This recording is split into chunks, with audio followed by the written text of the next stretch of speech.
For the past 4 years on this channel, I have made videos on various topics, but by far the most popular form of video I have done centers on video game analysis. What I think made them so popular is that instead of being your usual video game review, I have focused primarily on narrative. Specifically, I have focused on what I believe are the best stories in the video game canon. For 20 odd years, video game narratives have been demonstrating a capacity to confuse, entice, and emotionally manipulate their audience in the most positive of ways. Most recently, in fact, I have been putting forth the argument that video game narratives have demonstrated such sufficient profundity that they sometimes have matched the greatest stories told in other mediums. To continue our collective celebration of our modern-day digital mythology, I would finally like to give full attention to a game which, I would argue, has the most profound moment in gaming history. I refer to the final codec conversation from Metal Gear Solid 2. While I have done several videos on Metal Gear Solid 2 in the past, I have never given full analytic attention to this specific moment. The main reason why is because somebody has already done so. My all-time favorite YouTube video is titled The Most Profound Moment in Gaming, MGS2 AI Conversation Analysis. Though it was released almost 9 years ago by its creator, Logo Steve, I pondered for a while how I might do a better job than he did. However, given our current cultural context, I believe I have a few other worthwhile things to contribute. The advent of subjects like fake news, the resurgence of rampant political correctness, and our tendency towards online tribalism has imbued this conversation with a much denser sense of meaning. To those who consider themselves gamers but have never played a Metal Gear Solid game, you are obligated to at least listen to this final conversation. Not only will you be enlightened by its philosophical commentary, but you will be terrified by its implications, as I have been for my entire life. Raiden, are you receiving? We're still here. How's that possible? The AI was destroyed! Only GW. Who are you? To begin with, we're not what you'd call human. You look lost. Over the past 200 years, a kind of consciousness formed layer by layer in the crucible of the White House. It's not unlike the way life started in the oceans 4 billion years ago. The White House was our primordial soup, a base of evolution. We are formless. We are the very discipline and morality that Americans invoke so often. How can anyone hope to eliminate us? As long as this nation exists, so will we. Up until the end of the game, the main character Raiden believed he was receiving orders from a man named Colonel Roy Campbell, a man who was also Solid Snake's commander throughout Metal Gear Solid 1. At the end of Metal Gear Solid 2, Raiden learned that his colonel was in fact an artificial intelligence, manipulating Raiden to perform its political bidding. The bidding in question refers to the AI's desire to control the human race by controlling the spread of information via the press and the internet, but we'll focus on that more in a moment. During the first part of this conversation, the audience learns how this AI came to be, and surprisingly, it is similar to the way human beings as a species came to be. Unlike the origin of human life in the oceans, the AI's quote-unquote life had its basis in American idealism, hence the AI's referencing of the White House as a symbol. In the mind of the AI, their purpose is to push forward American values, things like freedom, equality, and healthy competition. However, Raiden points out what should be an obvious contradiction in the AI's thought process, that the AI wants to take away those freedoms via censorship. Cut the crap! If you're immortal, why would you take away individual freedoms and censor the net? Jack, don't be silly. Don't you know that our plans have your interests, not ours, in mind? What? Jack, listen carefully, like a good boy. Not only are the AI about to argue for the ethics of controlling information, but they are going to do so in a very condescending manner. As we move on, I suggest that you, the listener, pay attention to how the AI demeans Raiden. Their pomposity is intrinsic to the effectiveness of their future argument. The mapping of the human genome was completed early this century. As a result, the evolutionary log of the human race lay open to us. We started with genetic engineering, and in the end, we succeeded in digitizing life itself. But there are things not covered by genetic information. What do you mean? Human memories, ideas, culture, history. Genes don't contain any record of human history. Is it something that should not be passed on? Should that information be left at the mercy of nature? We've always kept records of our lives, through words, pictures, symbols, from tablets to books. But not all the information was inherited by later generations. A small percentage of the whole was selected and processed, then passed on. Not unlike genes, really. That's what history is, Jack. What the AI is trying to do here is illustrate how genes function similar to how memes function. If genes are, quote, a unit of heredity which is transferred from a parent to offspring and is held to determine some characteristic of the offspring, then a meme is something like an ethic, a fact, or an opinion that later generations inherit. Like genes, memes are also subject to a process called natural selection. If certain organisms are better adapted to their environment than others, then their genes are passed on to the next generation while others have the potential to die off. Similarly, if certain memes seemingly hold enough meaning or logic, then supposedly they survive better than memes that do not. What distinguishes memes from genes is the nature of the selection process. Genes are more or less subject to the amoral discretion of nature, but memes can be analyzed and weeded out via moral discretion. However, the AI will now illustrate how the natural selection of memes bears a unique problem in the internet age compared to the past few centuries. But in the current digitized world, trivial information is accumulating every second, preserved in all its triteness, never fading, always accessible. Rumors about petty issues, misinterpretations, slander. All this junk data, preserved in an unfiltered state, growing at an alarming rate.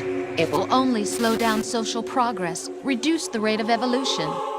Prior to the internet age, information was curated. We read about the news in newspapers, watched the news on TV, and it was all funneled to us after passing through a, hopefully, professional body. Granted, there was a greater potential for curators such as journalists, editors, and academics to manipulate information to fit their various political biases, but at least there was some form of selection process going on. In the age of the internet, however, information is released so fast that it is impossible to control the discussion. Instead of listening exclusively to reporters, we are left to our own devices to derive what is valuable. Except, unlike the curators in the pre-digital age, the general population does not know how to separate the wheat from the chaff. We will focus on small, trivial issues like a celebrity's love life, rather than macro issues, such as the cumulative monetary debt of the Western world. We will only listen to news sources that confirm our pre-existing political leanings and ignore any challenging voices. If it sounds like I'm engaging in apologetics for censorship, I am not. I would never censor information under any circumstances. But what does one do in respect to the destructive influence of human bias? The AI goes on to propose a solution. Right. You seem to think that our plan is one of censorship. Are you telling me it's not? You're being silly. What we propose to do is not to control content, but to create context. Create context. The AI argues that because they are not prone to human error and have inner CPUs with greater processing power than the human brain, they would know how to curate information and present it to the human race in a way that doesn't slow human evolution. Unlike your average political body, which might censor information that is inconvenient to their cause, the AI would simply present information in the most factual way possible so that political bias would not intervene, thus cooling political tensions across the political spectrum. Of course, if something like the AI censorship program came into place, ethical questions would arise regarding whether or not this compromises human freedom, specifically our quote-unquote free will. Ideally, human beings should have the autonomy to make their own decisions, no matter what mistakes may follow. In response, the AI argues why the problems that arise from that freedom supposedly necessitate censorship. The digital society furthers human flaws and selectively rewards development of convenient half-truths. Just look at the strange juxtapositions of morality around you. Billions spent on new weapons in order to humanely murder other humans. Rights of criminals are given more respect than the privacy of their victims. Although there are people suffering in poverty, huge donations are made to protect endangered species. Everyone grows up being told the same thing. Be nice to other people. But beat out the competition. You're special. Believe in yourself and you will succeed. But it's obvious from the start that only a few can succeed. You exercise your right to freedom, and this is the result. All rhetoric, to avoid conflict and protect each other from hurt. Here, the AI illustrates the various ways in which human error corrupts truth. That human error arises from an instinctual drive to protect ourselves emotionally and physically, which truth tends to threaten. For instance, let's say a religious fundamentalist is confronted with various scientific truths that challenge their worldview. Let's say the fundamentalist loses faith when confronted by those truths. What happens psychologically is that because the fundamentalist no longer has a belief system to make sense of the world, they are thrown into a mental pit of confusion and resentment. That loss of structure and certainty is so painful to the ideologue that it seems it would be better to avoid that feeling at all costs. This instinct is endemic to almost all human beings. This is why we separate ourselves into political tribes and won't consider the ethical implications of our positions. For instance, is it right to be pro-choice or pro-life? Instead of considering the validity of either side's argument, the pro-life crowd will chastise the pro-choice crowd as being on par with murderers, and the pro-choice crowd will chastise the pro-life crowd as being misogynist, religious zealots that want to control women. These low-resolution assumptions exacerbate tensions between political parties and can potentially lead to violent conflict. Most people will avoid these difficult conversations to preserve order, but if you ignore them long enough, political positions become cemented, and people will kill each other before they admit that they're wrong about something. The AI then present a future where human bias corrupts the flow of information. The untested truths, spun by different interests, continue to churn and accumulate in the sandbox of political correctness and value systems. Everyone withdraws into their own small gated community, afraid of a larger forum. They stay inside their little ponds, leaking whatever truth suits them into the growing cesspool of society at large. The different cardinal truths neither clash nor mesh. No one is invalidated, but nobody is right. Not even natural selection can take place here. The world is being engulfed in truth. And this is the way the world ends, not with a bang, but a whimper. As we saw in the 20th century, whether it is with Hitler's fascism or Stalin and Mao's communism, the ideologically possessed would rather kill millions in the name of their ideology rather than consider the arguments of their political opponents. We see this type of attitude in its nascent stages in the digital age, whether it's calling everybody who disagrees with you a racist, sexist, homophobic Nazi, or a West-hating communist. This attitude is pervasive throughout social media, forums, and comment sections. This type of inflammatory language has further polarized our political climate and has resulted in violent clashes. In the mind of the AI, this is due to the fact that we insulate ourselves by staying inside our little ponds and casting all outsiders and dissidents as bad people. If this continues to happen, who knows what violent oppressive future might manifest? Unlike the reality of MGS2, where a supposedly benevolent AI can make the hard decisions for us, our reality might become a sort of Orwellian nightmare, which the AI wants to prevent. We're trying to stop that from happening. It's our responsibility as rulers. Just as in genetics, unnecessary information and memory must be filtered out to stimulate the evolution of the species. And you think you're qualified to decide what's necessary and not? Absolutely. Who else could wade through the sea of garbage you people produce, retrieve valuable truths, and even interpret their meaning for later generations? That's what it means to create context.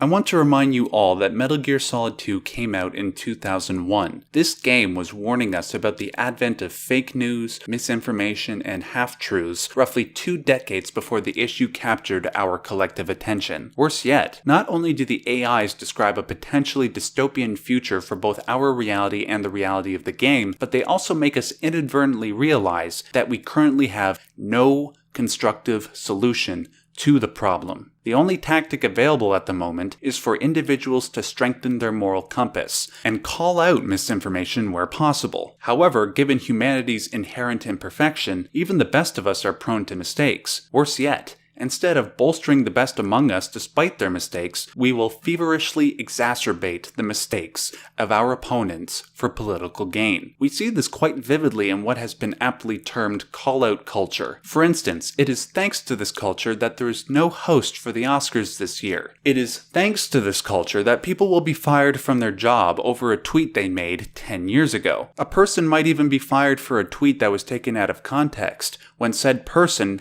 did nothing wrong whatsoever. Worst of all, it is thanks to this culture that we will elect politicians not based on their ethics or policies, but on how effectively they can punch the other side. And let me re-emphasize, we have no solution to this problem. In the reality of Metal Gear Solid 2, however, a hypothetical solution is presented. Because people abuse the responsibility that comes along with freedom of speech and expression, and would rather attack people than their ideas, a system that controls information must be set up, supposedly for our own good. The AI go into more detail regarding this solution as the conversation goes on. However, that analysis will have to be saved for the second part of this video.